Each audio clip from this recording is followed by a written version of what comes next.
Hello guys, हम आ चुके हैं ग्राफ थ्योरी की एक अगली वीडियो में एक नए टॉपिक के साथ। तो आज हम बात करने वाले हैं रेगुलर ग्राफ के बारे में। तो आइए शुरू करते हैं आज की वीडियो को। तो रेगुलर ग्राफ हमारे पास होता क्या है, A is a regular graph if its vertices all have the same edges. ठीक है, अगर कोई एक हमारे पास ग्राफ है तो उसको हम रेगुलर ग्राफ कहेंगे। यहाँ पे मुझे ग्राफ लिखना चाहिए। A graph is a regular graph if its vertices all have the same degree। अगर हमारे पास कोई ऐसा ग्राफ हो जिसमें उस ग्राफ की डिग्री जो है वो सेम हो, यानी हर वर्टेक्स की डिग्री सेम हो, तो तब हम उसको कहते हैं रेगुलर ग्राफ। या फिर उसको हम यूं भी लिख सकते हैं or regular graph. For example, ये मेरे पास एक ग्राफ है जिसमें दो वर्टेक्स हैं।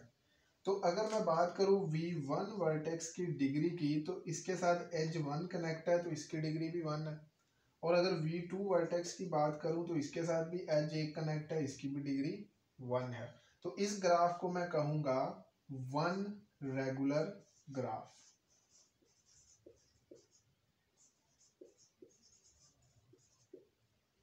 ठीक है, इसी तरह से ये एक और ग्राफ है।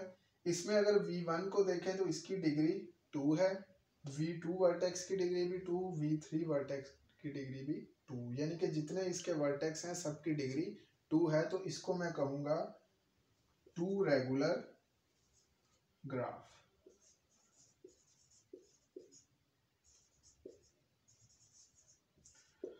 तो इसको हम लोग यूं भी लिख सकते हैं आर रेगुलर ग्राफ, या सिंपली मैं इसको R इज इक्वल टू 1 भी लिख सकता हूं, और इसको मैं R इज इक्वल टू 2 भी लिख सकता हूं। इसी तरह मेरे पास ये एक ग्राफ है। ये आप लोग इसको दो ग्राफ ना समझे, बल्कि ये एक ही ग्राफ है, लेकिन ये बना इस तरह से है। तो एक इस ग्राफ में मेरे पास क्या है, एक ये वर्टेक्स है, और वर्टेक्स जो है वो कनेक्टेड है इटसेल्फ, यानी वर्टेक्स खुद से ही कनेक्टेड है। तो इसको हम लोग कहते हैं लूप।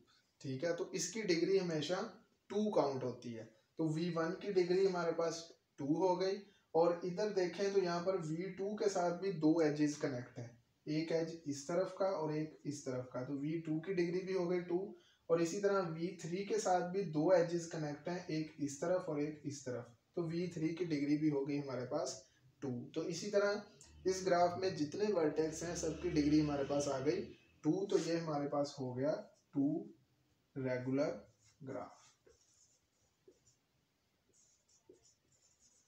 तो या फिर हम इसको R इज इक्वल टू 2 भी लिख सकते हैं। इसी तरह एक और ग्राफ मैं लेता हूं।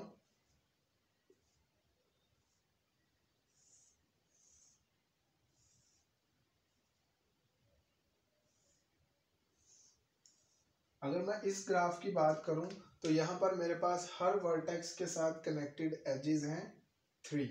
ओके, ये V1 वर्टेक्स, ये V2 और ये V3 और ये V4, इसके सेंटर में एक वर्टेक्स है।